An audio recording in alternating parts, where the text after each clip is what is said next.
this is, of course, you all know Vajrayana teaching. This is the Vajrayana teaching, which is the Buddha Shakyamuni said the highest teaching among all his teachings. Highest. And what that actually means, highest or famous teaching. Reality, it means because this teaching will connect to the enlightenment or the true nature exactly as it is directly, right now, to direct that. And therefore it's called highest teaching or more direct, more swept teachings, directly things. And that also, what that means also then, this is like the lower teaching or the basic Buddhism teaching won't connect to the enlightenment. Yes, it will connect to the enlightenment, but it will take a little longer and it takes time. But Vajrayana teaching is directed for those reasons.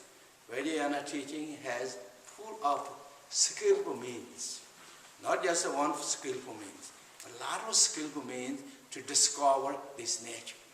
And then at the same time, it has a lot of techniques, methods. And the sutra won't have exactly all that.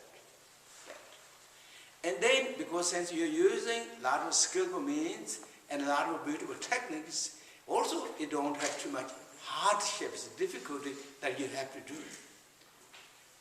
And therefore, Vajrayana teaching is all those reasons known as highest teaching, more direct teaching. And again, that means it connected to the directed to the nature where things are. Nature where things are, I said the other day, and many of you know, is all enlightened status. Reality level, everything is enlightened status. Vajrayana teaching pointed out 3 Vajrayana status. Many of you heard these things, and including myself, I heard that too. And also in the Dzogchen teaching is all 3 Kaya status. And many times we heard all is great blissful status. Reality, yes, it is all true, exactly as it is, according to the teaching of the Buddha. But the present time, we don't see that. Why? Because of a habit pattern. Habit pattern, blockage that we created by our own mind. Nobody forced us. Nobody forced us. Nobody said that to do. But by ourselves, we created such immense heaviness, thickness of the habit pattern that blocked. When we start this blockage of the habit pattern, that is what, again, gracious teaching said, from the beginner's time, our life here is not just the beginning, our life is not the last, and also our life is not just the end. It is a continuation. According to Buddhism, life goes on and on, like turning pages. Every life is like chapters. Chapter goes on and on. Our book of our life is big chapters, one after another.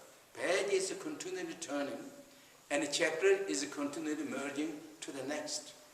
We carried all that habit patterns, whatever we did, in our subconsciousness storehouse, or our mental status, or our mental, eye clothes. Mental eye clothes, we kept every our deeds and activities in that status. We kept that. It's not going to end easy. That is known as habit patterns. That governed. In habit pattern, present time, we are habit pattern that saturated by the grasping, clinging. There is a good habit pattern and unnecessary, unhealthy habit patterns.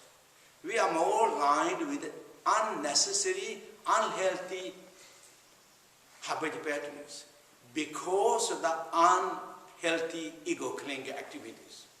Ego clinging becomes our boss, is ruling our whole environment of the mental status. As I said the other day, ego clinging is self-distanced attitude of the mental status. is the emotion, it is darkness, ignorance, it is fearful, it is arrogance, and then it has all those poisons kind of combined with this. And when that merge, when that begin to act, it always act unhealthy things most of the time. That habit pattern is fired up one after another. And so now our practice, our gracious teacher, Buddha pointed out with the techniques and the skillful means, method and all, and particular Vajrayana, we follow the teachings. We follow the instructions. This instruction is also not something that we have to do strange things or something different things. We just apply what we have already equipped ourselves. We've revealed all the tools and techniques as Buddha pointed out. That is then known as we will begin with our practice, as is, I always said, and other great masters say too. I'm just following humbly with all those great masters what they say. Bring more joy and appreciations. Joy and appreciation is the tools of the truth. Dispel that darkness of the ignorance and this ego cleanness. Joy and appreciation of the good things. We're not joy and appreciation of the ego's activity, but we're joy and appreciation of our real quality, of the true nature and the preciousness. So bring up joy and appreciation as a sizzling qualities, freshness qualities, joy and appreciation. We have so many reasons, we're all very highly intelligent beings and students, started, and so many high degrees, educated person. We have so many reasons to bring up joy and appreciation. As I said the other day, joy and appreciation is not with detouring from the Dharma practices. That is the very foundation of the Dharma. Joy and appreciation. Sizzling qualities. Then bring up more compassion, which is also known bodhicitta. Really bring up sizzling, fresh compassion. And then bring more purity, understanding, and with the devotions. And we have the sizzling energy of the joy and appreciation, compassion, and the purity, understanding, and the devotion. Truly we are great practitioners. Realization will dawn immediately or soon. Not going to stop in so many years, ups and downs and ups and downs. All that really will come so easy. That is guaranteed. Guaranteed what called? Guaranteed money back. Guaranteed money back. And we have the sizzling quality of the devotion and joy and appreciation and freshness, deep compassion and purity and understanding, or even devotions. The realization is right in our hand, your hand and my hand.